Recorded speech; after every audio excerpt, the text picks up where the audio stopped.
Il y a des mots qu'on entend toute sa vie sans jamais vraiment les écouter, et puis un jour, quelqu'un vous les dit d'une façon qui vous brise en deux. Je m'appelle Henri, j'ai 85 ans, et il m'a fallu perdre la femme avec qui j'ai passé 58 ans pour comprendre ce qu'elle avait essayé de me dire pendant des décennies. Ma femme s'appelait Madeleine. On s'est rencontrés en 1963, dans une boulangerie de Lyon où elle travaillait le samedi pour payer ses études. J'avais 22 ans, elle en avait 19. Je me souviens qu'elle portait un tablier bleu et qu'elle avait de la farine sur la joue gauche. Je lui ai acheté un pain que je n'avais pas les moyens de me payer, juste pour avoir une raison de lui parler. Elle m'a regardé avec ses yeux noisettes qui allaient devenir le centre de ma vie pendant plus d'un demi-siècle, et elle m'a dit que le pain était trop cuit, qu'elle pouvait m'en donner un meilleur. C'est comme ça que tout a commencé, par sa générosité et mon courage maladroit. On s'est mariés 2 ans plus tard, dans une petite église du 5e arrondissement. Sa robe était simple, cousue par sa mère, et moi je portais le costume de mon père qu'on avait fait retoucher parce que j'étais plus mince que lui. On n'avait rien, absolument rien, mais on avait cette certitude que les jeunes ont parfois, cette conviction absurde et magnifique que l'amour suffit à tout construire. Et pendant longtemps, j'ai cru que c'était vrai. J'ai travaillé toute ma vie dans une entreprise de métallurgie. J'ai commencé comme ouvrier, j'ai fini comme contremaître. Ce n'était pas une carrière glorieuse, mais c'était une carrière honnête. Je partais le matin à 6 heures, je rentrais le soir à 7 heures, parfois plus tard. Le samedi, je faisais des heures supplémentaires quand on en proposait, parce qu'on avait toujours besoin d'argent. On a eu 3 enfants, 2 garçons et une fille, et les enfants, ça coûte. Les vêtements, l'école, les sorties, les maladies, les vacances qu'on essayait de leur offrir même quand le compte en banque disait non. Je me suis toujours dit que je faisais ce qu'il fallait, que je remplissais mon rôle d'homme et de père en ramenant l'argent à la maison. Madeleine s'occupait du reste, et le reste, c'était tout ce qui comptait vraiment, mais ça, je ne le savais pas encore. Elle n'a jamais travaillé à l'extérieur après la naissance de notre premier fils, Paul. C'était comme ça à l'époque, et puis c'était son choix aussi, elle voulait être là pour les enfants, elle voulait que la maison soit un endroit où on avait envie de revenir. Et elle a réussi. Notre appartement n'était pas grand, 3 pièces dans un immeuble sans ascenseur, mais quand on poussait la porte, il y avait toujours cette odeur de quelque chose qui cuisait, cette lumière chaude, cette impression que le monde extérieur ne pouvait pas nous atteindre ici. C'était son œuvre à elle, tout ça. Moi, je ne faisais que passer. Je dis que je ne faisais que passer, et c'est la vérité, même si pendant des années je me suis convaincu du contraire. Je rentrais fatigué, je m'asseyais dans mon fauteuil, je lisais le journal, je regardais les informations. Madeleine me racontait sa journée, les petites victoires et les petits drames des enfants, les conversations avec les voisines, les soucis du quotidien. Je l'écoutais, ou du moins je croyais l'écouter. Je hochais la tête au bon moment, je disais oui et non quand il fallait, je donnais mon avis quand elle me le demandait. Mais est-ce que j'étais vraiment là? Est-ce que je la voyais, elle, la femme derrière les mots, celle qui avait peut-être besoin d'autre chose que d'un hochement de tête? Les enfants ont grandi, comme tous les enfants. Paul est devenu ingénieur, il vit maintenant à Bordeaux avec sa femme et ses 2 filles. Marc, le deuxième, a repris un garage automobile dans la région parisienne. Et Sophie, notre petite dernière, elle est institutrice à Grenoble. Ils ont tous réussi leur vie, à leur façon, et pendant longtemps j'ai pensé que c'était la preuve que Madeleine et moi avions fait du bon travail. Mais là encore, je me trompais sur l'essentiel. C'était Madeleine qui avait fait le travail. Moi, j'avais juste signé les chèques. Je me souviens d'un soir, les enfants devaient avoir 12, 10 et 7 ans environ. Madeleine m'a demandé si on pouvait partir en vacances tous les deux, juste elle et moi, une semaine quelque part au bord de la mer. Les enfants pouvaient rester chez sa sœur, elle avait déjà tout arrangé. Elle avait trouvé un petit hôtel pas trop cher en Bretagne, elle m'a montré les photos dans un magazine. Je lui ai dit qu'on ne pouvait pas se le permettre, qu'il y avait les traites de la voiture à payer, que l'usine préparait des licenciements et que ce n'était pas le moment de prendre des vacances. Elle n'a pas insisté. Elle n'insistait jamais. Elle a rangé le magazine et elle n'en a plus reparlé. À l'époque, j'ai pensé qu'elle avait compris, qu'elle était raisonnable, qu'on était sur la même longueur d'onde. Aujourd'hui, je sais qu'elle avait juste renoncé à quelque chose, et que ce renoncement était un de plus dans une longue liste que je n'ai jamais pris la peine de consulter. Les années ont passé. Les enfants sont partis de la maison, l'un après l'autre. D'abord Paul pour ses études, puis Marc pour son apprentissage, Et enfin Sophie qui est partie la dernière, à 22 ans, pour son premier poste d'enseignante. Je me souviens du soir où on s'est retrouvés tous les deux dans l'appartement vide, Madeleine et moi, avec ce silence étrange qui remplaçait le bruit constant des enfants. Elle m'a regardé et elle m'a dit qu'on allait enfin pouvoir faire toutes ces choses qu'on avait repoussées. J'ai hoché la tête, comme d'habitude. Mais je ne lui ai pas demandé quelle chose. Je n'ai pas cherché à savoir ce qu'elle avait en tête, ce qu'elle avait attendu pendant toutes ces années. J'ai juste allumé la télévision. La retraite est arrivée quand j'avais 62 ans. 40 ans de travail à l'usine, une petite cérémonie avec un discours du directeur et une montre en or qui ne valait probablement pas grand-chose. Madeleine était là, elle applaudissait avec les autres, elle souriait. Sur le chemin du retour, elle m'a dit qu'on allait pouvoir voyager maintenant, voir des endroits dont on avait toujours rêvé. L'Italie, l'Espagne, peut-être même la Grèce. J'ai dit oui, bien sûr, pourquoi pas. Mais les mois ont passé et on n'est allé nulle part. Il y avait toujours une raison, le jardin à entretenir, la maison à réparer, les petits-enfants à garder, ma santé qui commençait à faire des siennes. Madeleine proposait, je trouvais des excuses, et petit à petit elle a arrêté de proposer. Je ne sais pas exactement quand j'ai commencé à remarquer que quelque chose n'allait pas chez elle. C'était subtil au début, des oublis, des moments de confusion, des phrases qui s'arrêtaient au milieu comme si elle avait perdu le fil. J'ai mis ça sur le compte de la fatigue, de l'âge, de ces petites choses qui arrivent à tout le monde.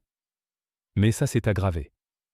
Elle oubliait où elle avait mis ses lunettes, puis elle oubliait qu'elle portait des lunettes. Elle me demandait 3 fois la même chose dans la même heure. Un jour, elle s'est perdue en allant à la boulangerie, cette même boulangerie où on faisait nos courses depuis 30 ans. C'est là que j'ai compris que ce n'était pas normal, que ce n'était pas juste l'âge. Le médecin a prononcé le mot que je redoutais. Alzheimer.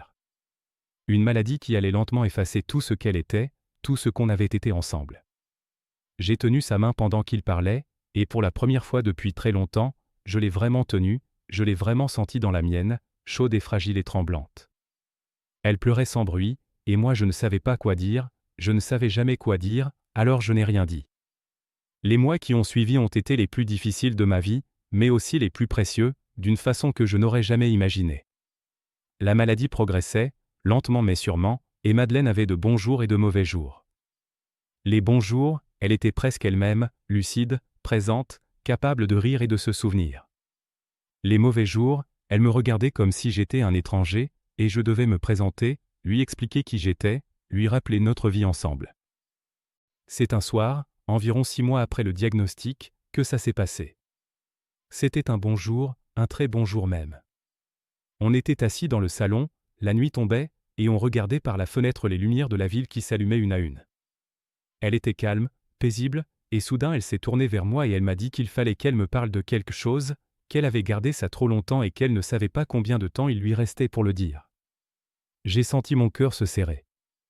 J'ai pensé à toutes les possibilités, les secrets qu'elle aurait pu garder, les choses terribles qu'elle allait peut-être m'avouer.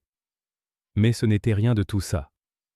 Ce qu'elle m'a dit était à la fois plus simple et plus dévastateur que tout ce que j'aurais pu imaginer. Elle m'a dit qu'elle m'avait aimé toute sa vie, profondément, sincèrement, sans jamais le regretter. Mais elle m'a dit aussi qu'elle avait été seule.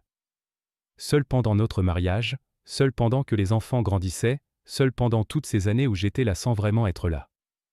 Elle m'a dit qu'elle avait attendu, pendant des décennies, que je la voie vraiment, que je m'intéresse à ce qu'elle pensait, à ce qu'elle ressentait, à ce qu'elle voulait de la vie.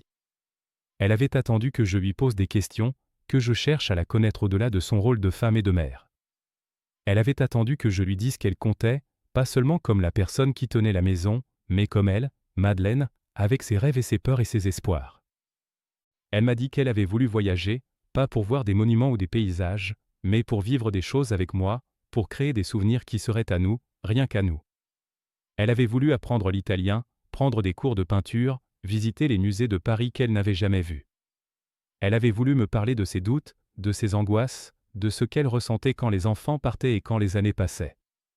Mais chaque fois qu'elle avait essayé, elle avait senti que je n'étais pas là, que mon esprit était ailleurs, au travail ou devant la télévision ou dans mes propres pensées, et petit à petit elle avait renoncé.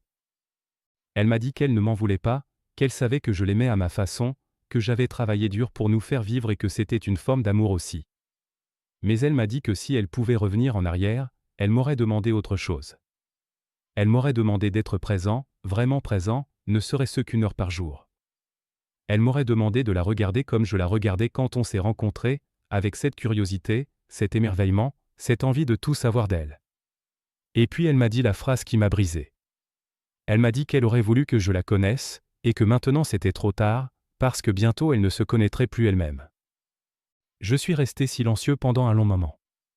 Je ne pleurais pas encore. J'étais comme figé, comme si ces mots m'avaient paralysé. Et puis j'ai compris. J'ai compris que tout ce que je croyais avoir fait de bien, tout ce dont j'étais fier, mon travail, ma discipline, ma capacité à subvenir aux besoins de ma famille, tout ça ne comptait pas vraiment. Ce qui comptait, c'était d'être là, et je n'avais pas été là.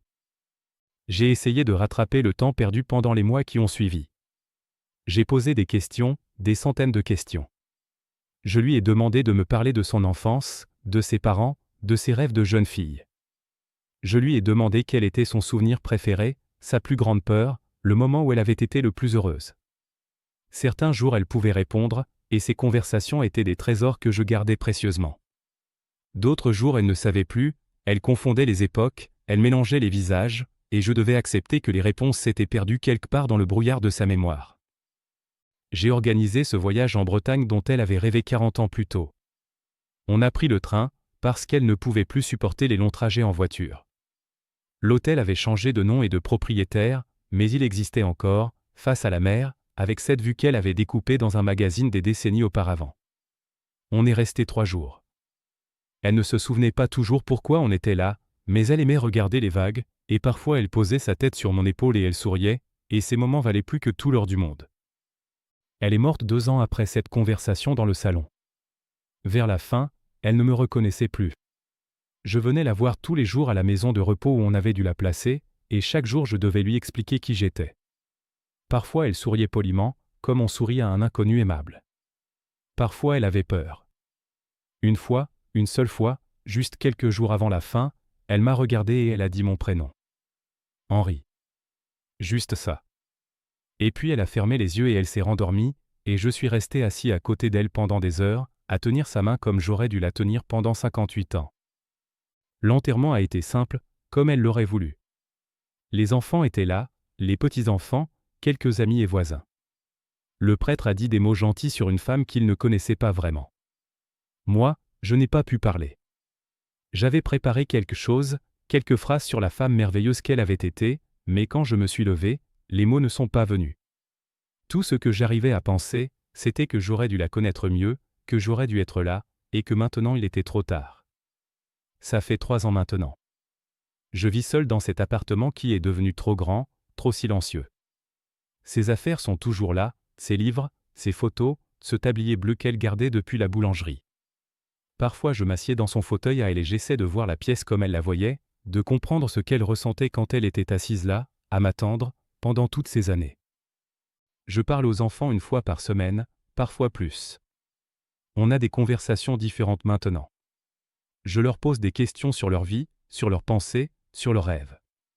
Je les écoute vraiment, pas comme avant. Paul m'a dit l'autre jour qu'il avait l'impression de me découvrir à 85 ans, et il ne sait pas à quel point ces mots m'ont fait mal et du bien en même temps. Si vous êtes encore en train d'écouter, il y a quelque chose que je veux vous dire, et je veux que vous l'entendiez vraiment, pas comme j'entendais Madeleine, mais vraiment. Les gens qu'on aime ne seront pas toujours là. Ça paraît évident quand on le dit comme ça, mais on ne le comprend pas vraiment tant qu'on ne l'a pas vécu. On pense qu'on a le temps. On pense qu'on pourra faire ces choses demain, la semaine prochaine, l'année prochaine, quand on sera moins fatigué, moins occupé, moins préoccupé. Mais le temps passe, et un jour on se retrouve devant une tombe à se demander pourquoi on n'a pas fait ce voyage, pourquoi on n'a pas posé cette question, pourquoi on n'a pas dit ce mot. Être présent, vraiment présent, pour quelqu'un, c'est le plus beau cadeau qu'on puisse lui faire. Ce n'est pas une question d'argent, de temps, de circonstances. C'est une question de choix. Chaque jour, on peut choisir de regarder vraiment la personne en face de nous, de l'écouter vraiment, de s'intéresser vraiment à ce qu'elle est, pas à ce qu'elle fait pour nous, mais à ce qu'elle est. Moi, j'ai fait le mauvais choix pendant 58 ans, et je vis avec ce regret chaque jour que Dieu fait. Madeleine m'a dit la vérité quand il était déjà trop tard. Trop tard pour elle, mais peut-être pas trop tard pour moi, pour apprendre quelque chose, pour changer, même à mon âge. Et certainement pas trop tard pour vous. Vous qui m'écoutez, vous avez encore le temps. Utilisez-le. Posez la question que vous n'avez jamais posée. Faites le voyage que vous repoussez depuis des années. Dites les mots que vous gardez pour plus tard. Il n'y aura peut-être pas de plus tard. Je pense à Madeleine tous les jours. Je lui parle, parfois, même si je sais qu'elle ne peut pas m'entendre. Je lui dis tout ce que j'aurais dû lui dire, toutes les questions que j'aurais dû poser, tous les voyages qu'on aurait dû faire. Je lui dis que je la vois maintenant, que je la connais maintenant, même si c'est trop tard. Et quelque part, j'espère qu'elle sait.